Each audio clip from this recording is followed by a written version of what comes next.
ஒரு ஃப்ரெண்ட்ஸ் கிச்சுவே தமிழ் என்ற நிகழ்ச்சிக்கு உங்களை மகிழ்ச்சியுடன் வரவேற்கின்றேன். நான் அனுஷா கிறிஸ்டபர். ஒரு ஃப்ரெண்ட்ஸ் கிச்சுவே Tamil friendship care help beauty solutions மற்றும் டீசல் உட்பட சிறப்பு கொண்டுள்ளது. நீங்கள் பார்த்து கொண்டிருக்கின்றீர்கள் ஒரு ஃப்ரெண்ட்ஸ் கிச்சுவே தமிழ் மே செஷன்ஸ் 2026. இன்றைக்கான தலைப்பு விட சோஷியல் மீடியா. எல்லா மக்களும் நண்பர்களும் உங்களது சோஷியல் மீடியா அக்கௌண்ட்ஸ்களை உருவாக்கவும், சோஷியல் மீடியா அக்சஸ் செய்யவும், யாருக்கும் உங்களது பாஸ்வேர்டுகளை கொடுக்க வேண்டாம்.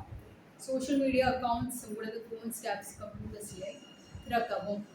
உங்களது சோஷியல் மீடியா நியூஸ் பார்ப்பதன் மூலமாக உங்களது அறிவை விரிவுபடுத்தவும். ஓகே ஃப்ரெண்ட்ஸ் அண்ட் பீப்பிள், இன்றைக்கான தலைப்பு விடயம் சோஷியல் மீடியா. எல்லா மக்களும் நண்பர்களும் உங்களது சோஷியல் மீடியா அக்கௌண்ட்ஸை உருவாக்கும். ஓகே, சில நண்பர்களுக்கு இல்லை சில மக்களுக்கு வந்து சோஷியல் மீடியா அக்கௌண்ட்ஸ் இருக்காது. அந்த சந்தர்ப்பங்களில் நீங்கள் உங்கள் சோஷியல் மீடியா அக்கௌண்ட்ஸுகளை நீங்கள் உருவாக்க வேண்டும். Okay, Facebook, X, YouTube, Instagram, Threads போன்ற அக்கௌண்ட்ஸுகளை நீங்கள் உருவாக்குதல் முக்கியமான விடயமாக இருக்கின்றது. யாருக்கும் உங்களது பாஸ்வேர்டுகளை கொடுக்க வேண்டாம். ஓகே ஃப்ரெண்ட்ஸ் அண்ட் பீப்பிள், பாஸ்வேர்டுகளை யாருக்கும் கொடுக்காதீங்க. ஏன்னா உங்களோட பாஸ்வேர்டை கொடுத்தீங்கன்னா உங்களோட அக்கௌண்ட்ஸுக்கான ப்ரைவசி இல்லாமல் போகும். சரியா? அதனால தயவு செய்து யாருக்கும் உங்களோட பாஸ்வேர்ட்ஸிலே கொடுக்க வேண்டாம். சோஷியல் மீடியா அக்கௌண்ட்ஸ் உங்களது ஃபோன்ஸ், டேப்ஸ், கம்ப்யூட்டர்ஸிலே திறக்கவும். சரியா? உங்களோட ஃபோன்ஸில், லேப்டாப்ஸில், கம்ப்யூட்டர்ஸில் உங்களோட சோஷியல் மீடியா அக்கௌண்ட்ஸை திறக்கக்கூடியதாக இருக்கு.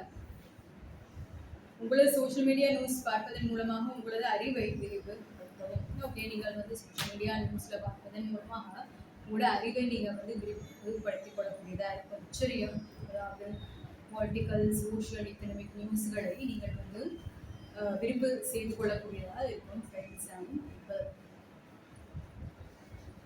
சோஷியல் மீடியாங்கிறது ஒரு முக்கியமான விடயமாக இருக்கின்றது இன்றைய காலகட்டத்தில். ஃப்ரெண்ட்ஸ் அண்ட் பீப்பிள், ஏண்டா வந்து இப்போ டெலிவிஷனில் ஒன்றும் இல்லாட்டி, ரேடியோவில் ஒன்றும் இல்லாட்டி, டக்குன்னு சோஷியல் மீடியா தட்டினீங்கன்னா ஏதாவது உங்களோட கைக்கு ஆகப்பட்டு கொண்டே இருக்கும். சரியா? நியூஸாக இருக்கட்டும், வேர்ல்டு நியூஸாக இருக்கட்டும், சோஷியல் நியூஸாக இருக்கட்டும், எக்கனாமிக் நியூஸாக இருக்கட்டும், இல்லாட்டி பொலிட்டிக்கல் நியூஸாக இருக்கட்டும், ஏதாவது நீங்கள் பார்த்துக்கொண்டே இருப்பீங்க. சரியா?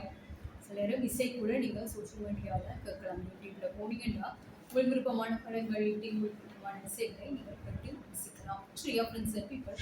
அதனால் என்ன செய்ய வேண்டுமெண்டா, சோஷியல் மீடியாவை நீங்கள் வந்து முற்று முழுதாக பயன்படுத்த வேண்டும். ஒவ்வொரு நாளும் அட்லீஸ்ட் 1 or 2 hours பயன்படுத்த வேண்டும். அப்போ தான் நீங்கள் ஒரு நல்ல ஒரு வாழ்க்கையை வாழ்ந்து கொள்ளக்கூடியதாக இருக்கும். ஃப்ரெண்ட்ஸ் அண்ட் பீப்பிள், இந்த நோட்ஸ் எல்லாம் நான் என் கைப்பட எழுதினேன். நான் மீண்டும் மற்றும் ஒரு ப்ரோக்ராமில் உங்களை சந்திக்கின்றேன்.